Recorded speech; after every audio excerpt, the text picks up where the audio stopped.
Rồi em này vàng nè. Tại nó đáng à, chứ là không giả nó đáng à. Chứ ngoài bước ra. Rồi nhìn ra đây luôn, nhìn ra đây luôn.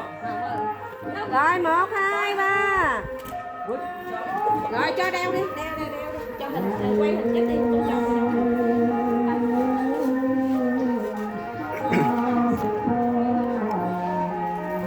chai nhỏ láng xích vô chút.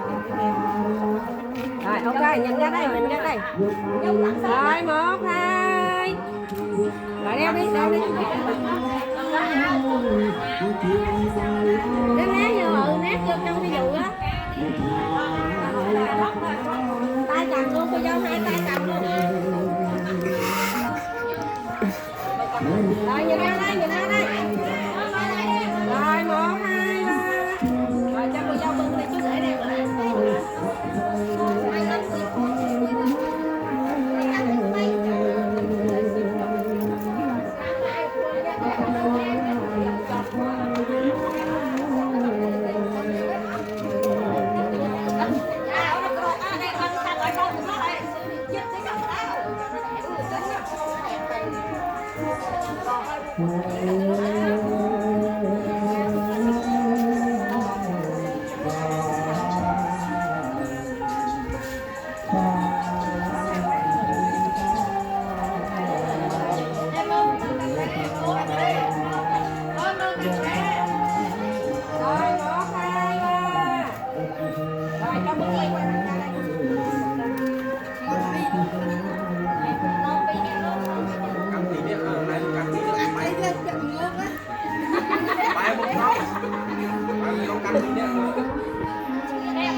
Rồi nó né mà chai nó né chị chụp cô dâu chứ gửi cái đầu hơi gần nhau nè. 1, 2, 3 từ cô dâu lên.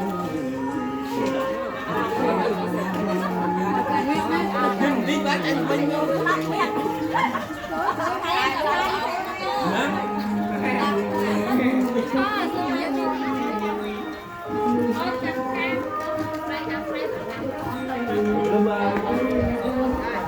Mình đi hàng gì luôn đi. Gái đi theo cô dâu nè, trai đi theo chú gửi đi một hàng dài gì đâu luôn.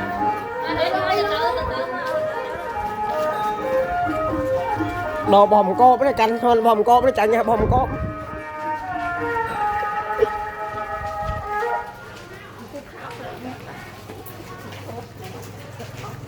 Bạn em sao máu nè. Mười em sao này mà tâm.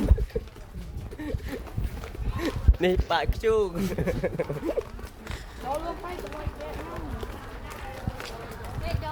Cho pháo.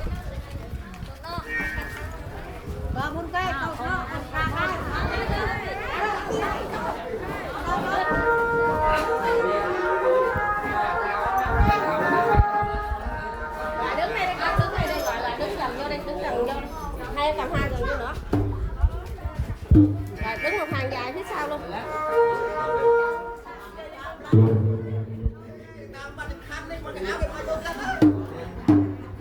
Rồi cho hai đứa nhỏ.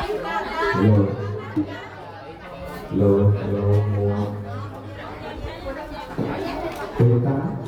lô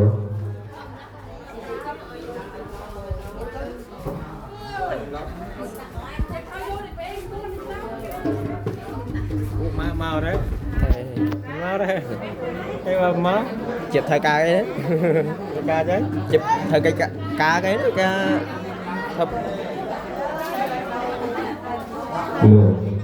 lờ buồn thì lờ lờ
Bữa nay vừa ăn anh vừa ăn anh vừa ăn anh đúng không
sông tiền tiền từ liên lông người ta thì chúng ta ai thì làm nào người nhà bà há các bạn đã được non nộp học thi mà cả lại lại thứ tiền sao tập của người mục sao người tao sao tập của người lại do năm nay là bay chung lông người ta tôi không តែវិលីភ្លេងខាងក្រោយចូលរត់ទីរងជ័យរបស់លោកវិបាលោកវិបាពុំអនុញ្ញាតទេព្រោះអីលោកមិនជឿថាពួកផ្លែឈើដែល36មុខនោះសពគ្រប់យ៉ាងណាហើយភ្លេងខាងក្រោយនេះគឺបាទក៏បានទៅទំព័ររងដែលខាងវិភ្លេងដែលជាអញ្ញាកណាឡើងមកដើម្បីរៀបរាប់ជូនលោកវិបាឲ្យគ្រប់ដល់36មុខដូចតទៅជាយ៉ងសុខអងពូកងផ្លែឈើ36មុខត្រង់មែនអងបើមែនបានអីពីបកលហើយអានេះខ្ញុំជឿថារងយើងតែឡើងមករៀបរាប់ផ្លែឈើជូនលោកវិបាបាទ